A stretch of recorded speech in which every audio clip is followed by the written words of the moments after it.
ओम शांति 23 मे 2025 प्रातः मुरली शिव भगवान कर मधुर महावाक्य।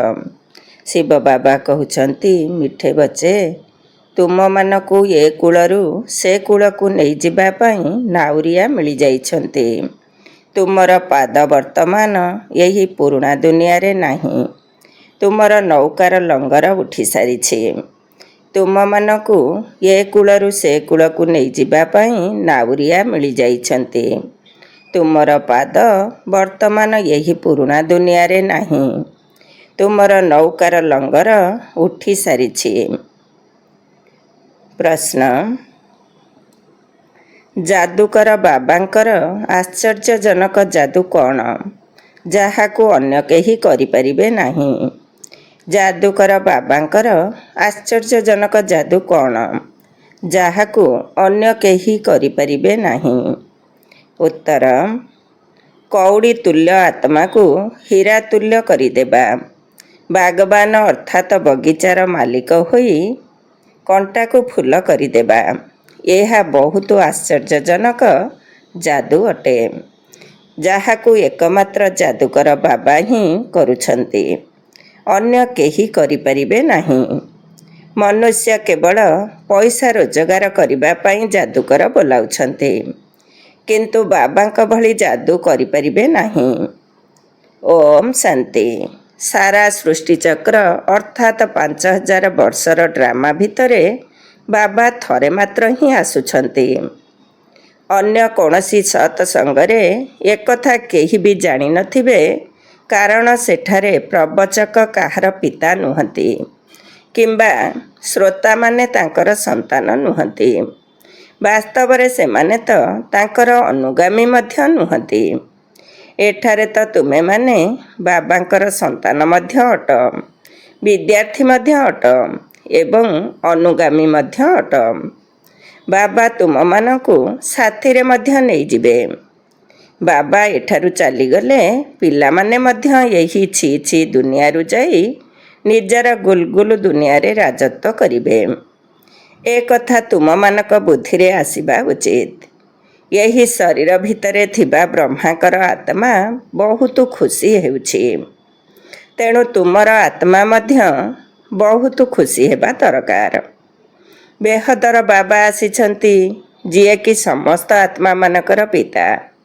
ये कथा केवल तुमे माने ही जानिछ, बाकी सारा दुनिया रे तो समस्ते अज्ञानी अटंती।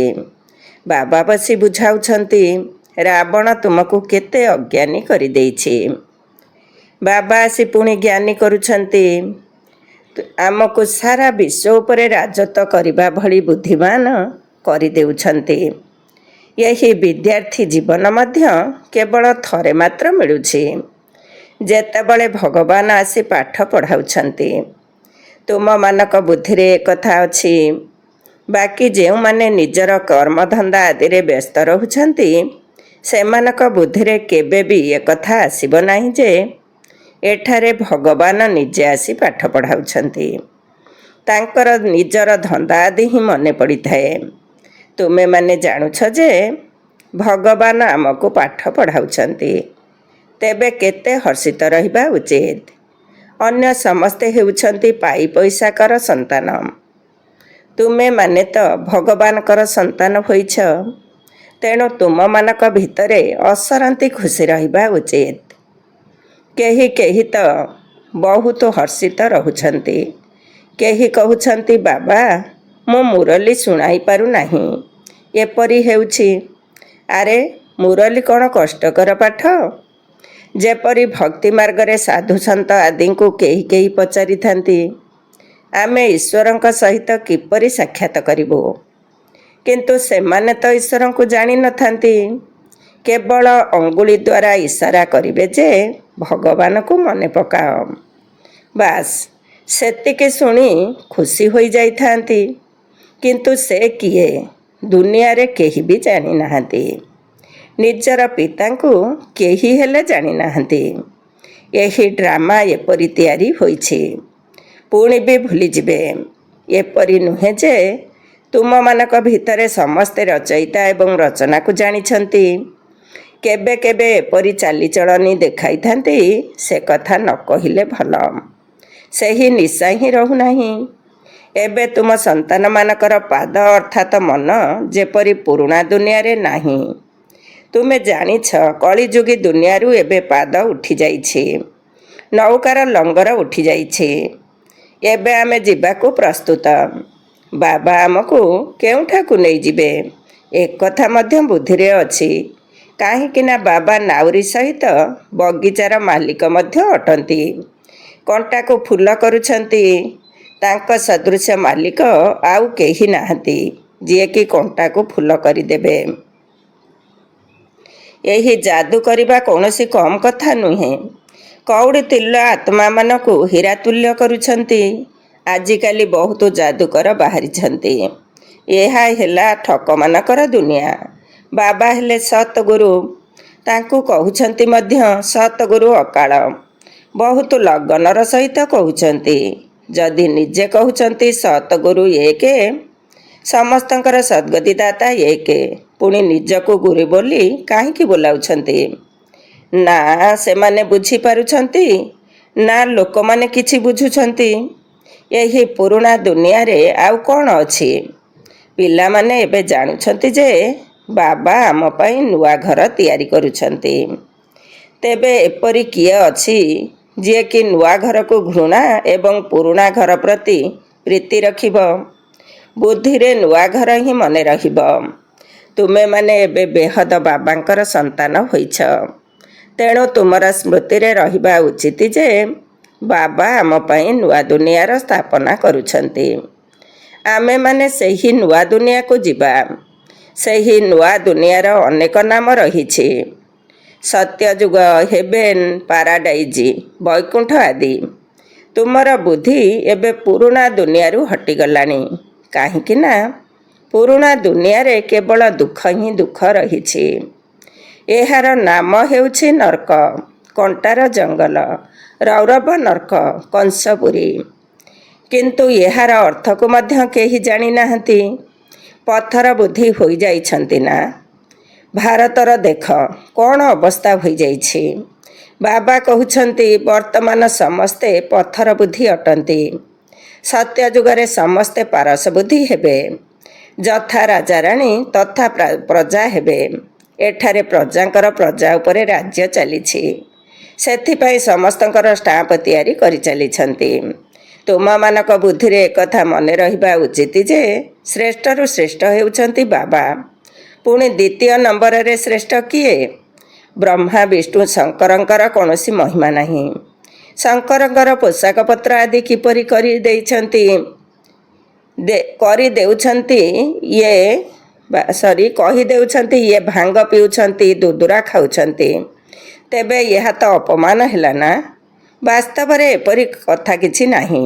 ଏମାନେ ନିଜର ଧର୍ମକୁ ହିଁ ଭୁଲି ଯାଇଛନ୍ତି। ଦେବତାମାନଙ୍କ ପାଇଁ ମଧ୍ୟ କ'ଣ କ'ଣ କହୁଛନ୍ତି, କେତେ ଅପମାନିତ କରୁଛନ୍ତି। ବାବା କହୁଛନ୍ତି ମୋତେ ମଧ୍ୟ ଅପମାନିତ କରୁଛନ୍ତି ତ? ଶଙ୍କର ଏବଂ ବ୍ରହ୍ମାଙ୍କୁ ମଧ୍ୟ ଅପମାନିତ କରୁଛନ୍ତି। ବିଷ୍ଣୁଙ୍କର କୌଣସି ଅପମାନ ହେଉନାହିଁ। ବାସ୍ତବରେ ଗୁପ୍ତରେ ତାଙ୍କର ମଧ୍ୟ କରୁଛନ୍ତି। କାହିଁକିନା ବିଷ୍ଣୁ ହିଁ ରାଧାକୃଷ୍ଣ ଅଟନ୍ତି। ତେବେ କୃଷ୍ଣ ତ ଛୋଟ ପିଲା ଏବଂ ଛୋଟ ପିଲା ମହାତ୍ମାଙ୍କ ଠାରୁ ମଧ୍ୟ ଉଚ୍ଚ ବୋଲି ଗାୟନ ରହିଛି। ଏହି ବ୍ରହ୍ମା ପରେ ସନ୍ନ୍ୟାସ କରୁଛନ୍ତି। ସିଏ ତ ଛୋଟ ପିଲା, ତେଣୁ ସିଏ ପବିତ୍ର ଅଟନ୍ତି।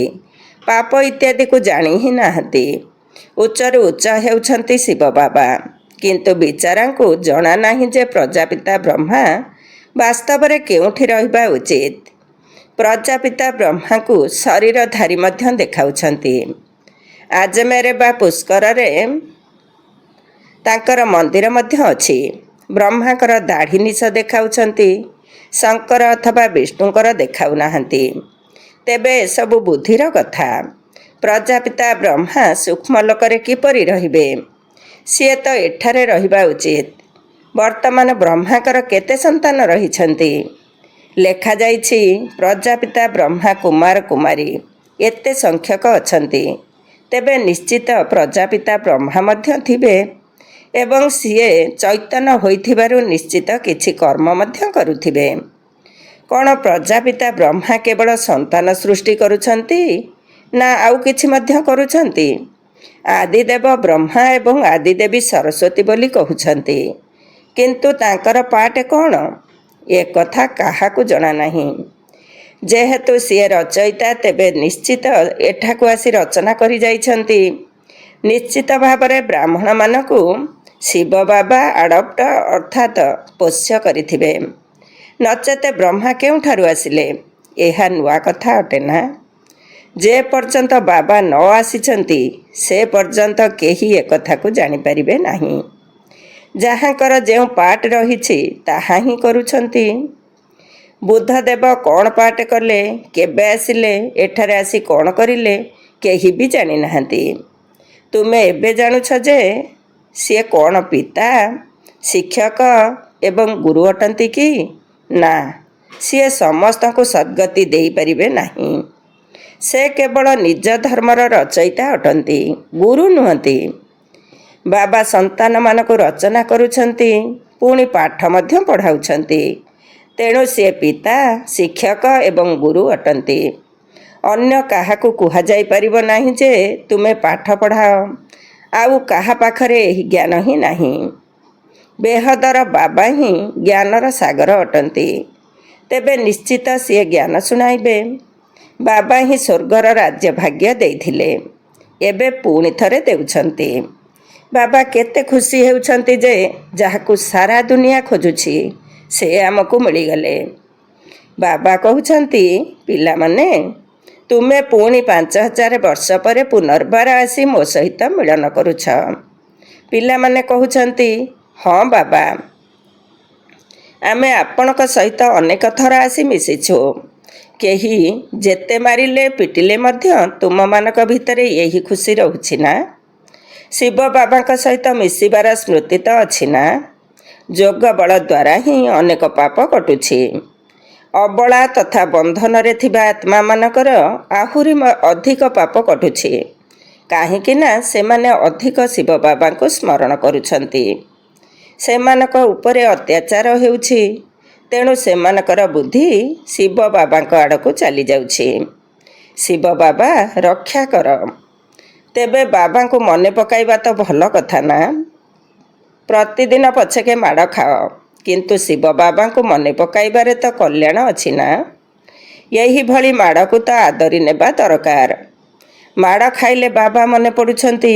ଭକ୍ତିରେ କହୁଛନ୍ତି, ମୁଖରେ ଗଙ୍ଗା ଜଳ ରହୁ, ଗଙ୍ଗା କୂଳରେ ଥାଉ, ତେବେ ଶରୀରରୁ ପ୍ରାଣ ବାହାରି ଯାଉ। ତୁମମାନଙ୍କ ଉପରେ ଯେତେବେଳେ ଅତ୍ୟାଚାର ହେଉଛି ସେତେବେଳେ ବୁଦ୍ଧିରେ ବାବା ଏବଂ ବାଦଶାହୀ ରହୁ। ବାସ୍, ବାବା ବାବା କହିବା ଦ୍ୱାରା ବର୍ଷା ଅର୍ଥାତ୍ ସମ୍ପତ୍ତି ନିଶ୍ଚିତ ମନେ ପଡ଼ିବ। ଏପରି କେହି ବି ନଥିବେ ଯାହାଙ୍କର ବାବା ବାବା କହିବା ଦ୍ୱାରା ବର୍ଷା ମନେ ନ ପଡ଼ିବ।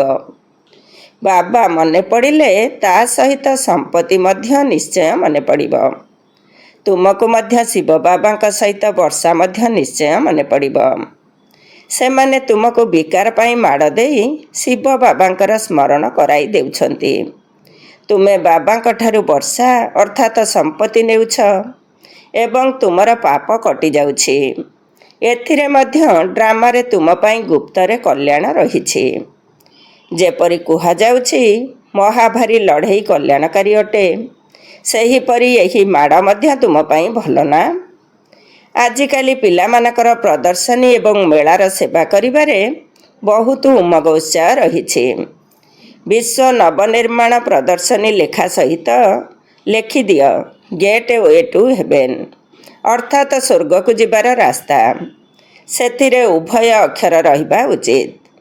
ନୂଆ ଦୁନିଆ କିପରି ସ୍ଥାପନ ହେଉଛି ତାର ପ୍ରଦର୍ଶନୀ ଲାଗିଛି, ତେବେ ମନୁଷ୍ୟମାନେ ଶୁଣି ଖୁସି ହେବେ। ନୂଆ ଦୁନିଆର ସ୍ଥାପନା କିପରି ହେଉଛି ସେଥିପାଇଁ ଏହି ଚିତ୍ର ତିଆରି କରିଛନ୍ତି। ଆସି ଦେଖ, gateway to new world, ଏହି ଅକ୍ଷର ଲେଖିଲେ ମଧ୍ୟ ଠିକ୍ ହେବ। ଏହି ଲଢ଼େଇ ଦ୍ୱାରା ଗେଟ୍ ଖୋଲୁଛି। ଗୀତାରେ ମଧ୍ୟ ଅଛି, ଭଗବାନ ଆସିଥିଲେ, ଆସି ରାଜଯୋଗ ଶିଖାଇଥିଲେ। ମନୁଷ୍ୟରୁ ଦେବତା କରିଲେ, ତେବେ ନିଶ୍ଚିତ ନୂଆ ଦୁନିଆର ସ୍ଥାପନା ହୋଇଥିବ। ମନୁଷ୍ୟ ଚନ୍ଦ୍ରକୁ ଯିବା ପାଇଁ କେତେ ଚେଷ୍ଟା କରୁଛି। ସେଠାରେ ଯାଇ ଦେଖୁଛନ୍ତି ଚାରିଆଡ଼େ କେବଳ ଧରତ୍ରୀ ଖାଲି ସ୍ଥାନ ରହିଛି। କୌଣସି ମନୁଷ୍ୟ ଦେଖିବାକୁ ମିଳୁନାହାନ୍ତି। ଏତିକି ହିଁ ଶୁଣାଉଛନ୍ତି। ଏଥିରେ ଫାଇଦା କ'ଣ? ଏବେ ତୁମେ ପ୍ରକୃତ ସାଇଲେନ୍ସ ଅର୍ଥାତ୍ ଶାନ୍ତିକୁ ପ୍ରାପ୍ତ କରୁଛ ନା? ତୁମେମାନେ ଅଶରୀରୀ ହୋଇଯାଉଛ। ତାହା ହେଉଛି ସାଇଲେନ୍ସ ୱାର୍ଲଡ ଅର୍ଥାତ୍ ଶାନ୍ତିଧାମ। ଏବେ ତୁମେମାନେ ମୃତ୍ୟୁ ଚାହୁଁଛ। ଏଠାରେ ଶରୀର ତ୍ୟାଗ କରି ଯିବାକୁ ଚାହୁଁଛ। ବାବାଙ୍କୁ ମଧ୍ୟ ତୁମେମାନେ ମୃତ୍ୟୁ ପାଇଁ ହିଁ ଡାକୁଛ। ଏଠାକୁ ଆସି ନିଜ ସାଥିରେ ଆମମାନଙ୍କୁ ଜୀବନ ମୁକ୍ତିକୁ ନେଇଯାଅ। କିନ୍ତୁ ବୁଝିପାରୁନାହାନ୍ତି ଯେ ପତିତ ପାବନ ଆସିବେ ଅର୍ଥାତ୍ ଆମେ କାଳଙ୍କୁ ଡାକୁଛୁ। ଏବେ ତୁମେ ଜାଣୁଛ ବାବା ଆସିଛନ୍ତି। କହୁଛନ୍ତି ଘରକୁ ଚାଲ ଏବଂ ଆମେ ଘରକୁ ଯାଉଛୁ। ବୁଦ୍ଧି ତ କାମ କରୁଛି ନା? କିନ୍ତୁ କେତେକ ସନ୍ତାନ ଅଛନ୍ତି ଯାହାଙ୍କର ବୁଦ୍ଧି ଧନ୍ଦା ଆଡ଼କୁ ଦୌଡ଼ୁଛି। ଅମୁକ ବେମାର ଅଛି, ତାର କ'ଣ ହୋଇଥିବ? ଅନେକ ପ୍ରକାରର ସଂକଳ୍ପ ବିକଳ୍ପ ଆସିଯାଉଛି।